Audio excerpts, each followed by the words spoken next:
beaucoup de disciples parce que beaucoup de pasteurs ici ont été fidèles à prêcher la parole. Que trouvera Jésus au Népal à son retour? Racontez l'histoire d'Anna. Elle est partie en Inde après avoir obtenu son diplôme universitaire d'infirmière. J'ai travaillé pendant 10 ans à l'hôpital et j'ai aidé les missionnaires le week-end.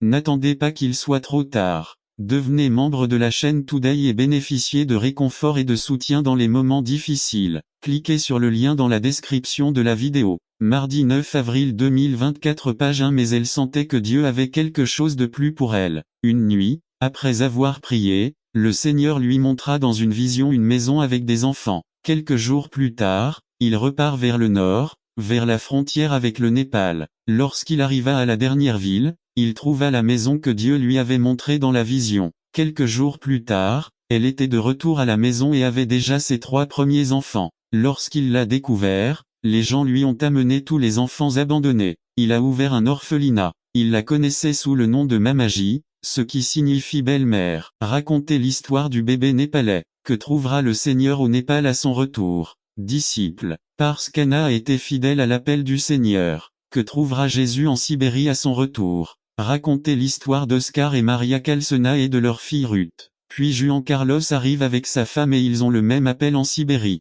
Avec l'aide du Seigneur il se rend à Krasnoïarsk, une ville militaire de 3 millions d'habitants à l'accès restreint. Le travail est dur et très peu fruité, mais le Seigneur est fidèle. Je ne sais pas comment, mais le maire découvre leur travail, et leur donne, au nom de la ville, un bâtiment qui couvre un demi-pâté de maisons, pour l'église, et l'Institut biblique, l'école chrétienne et le centre médical. Que trouvera le Seigneur en Sibérie à son retour? Disciples. Parce qu'Oscar et Juan Carlos et leur famille ont été fidèles à l'appel du Seigneur. Que trouvera le Seigneur à Miao, en Chine, à son retour? Cela dépend maintenant de la manière dont nous réagirons ce soir. Qu'allez-vous faire de la grande commission chargée d'annoncer la bonne nouvelle dans le monde entier? Dieu a appelé et il le fait ce soir. Il veut que vous soyez fidèles à l'appel qu'il a placé dans votre vie. Comment donc invoqueront-ils celui en qui ils n'ont pas cru? Et comment croiront-ils en celui dont ils n'ont pas entendu parler? Et comment peuvent-ils entendre sans prédicateur? Et comment prêcheront-ils s'ils ne sont pas envoyés? Comme il est écrit,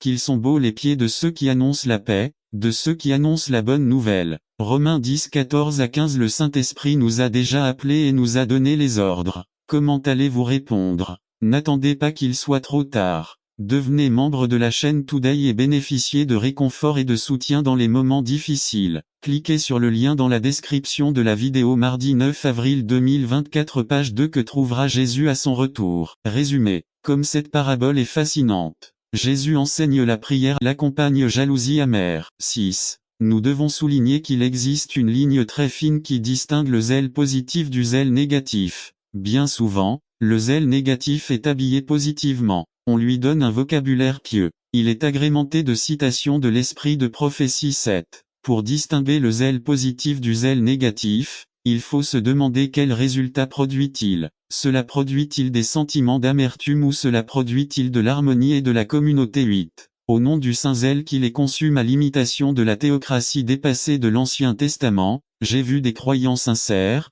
mais mal informés, produire de la discorde, de l'amertume, et conduire certains à quitter l'Église 9. Le saint zèle n'est trop souvent rien de moins qu'un fanatisme aveugle. Comment savez-vous? En raison des fruits qu'elle produit: des divisions amères, des envies sournoises, un désir secret de pouvoir manipuler et commander 10. La personne peut se sentir et se proclamer zélé pour la vérité, mais Dieu et les autres peuvent voir l'amertume qui accable son âme, la manière rigide dont ils veulent diriger, la fierté profondément enracinée qui surgit sous forme de zèle sacré 11. C'est le zèle que saint Paul condamne dans sa liste de vices et d'aberrations du leadership chrétien. Rome 13, 2 Cor 12, 20, Galates 5, 20. C'est à ce genre de zèle que Jacques fait référence ici en 3,14. Il s'agit d'une jalousie mal avisée qui ne produit que de l'amertume. C'est la deuxième aberration trouvée parmi les chrétiens de la communauté de Santiago et, disent les traductions espagnoles, les disputes ou la contestation.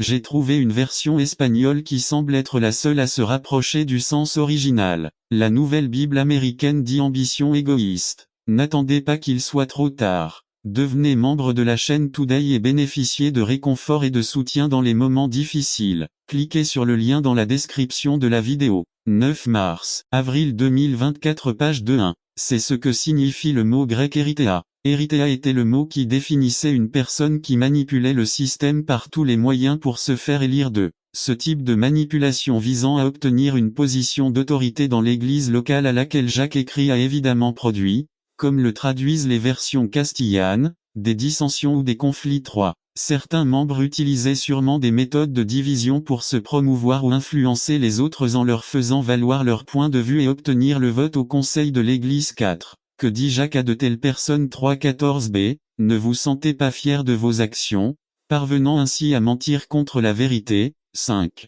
Autrement dit, ils ont quitté les réunions d'église avec fierté. Oui, je m'en suis sorti, même si la vérité était démystifiée. Ou bien ils disaient, vous verrez, je vais faire ce que je veux. 6. Cela signifie que ces manipulateurs qui mentaient contre la vérité et étaient fiers de leurs exploits. 3.14b, sont les mêmes qui ont manifesté un zèle sacré, soi-disant pour défendre la vérité. 3.14a. Conclusion à pourquoi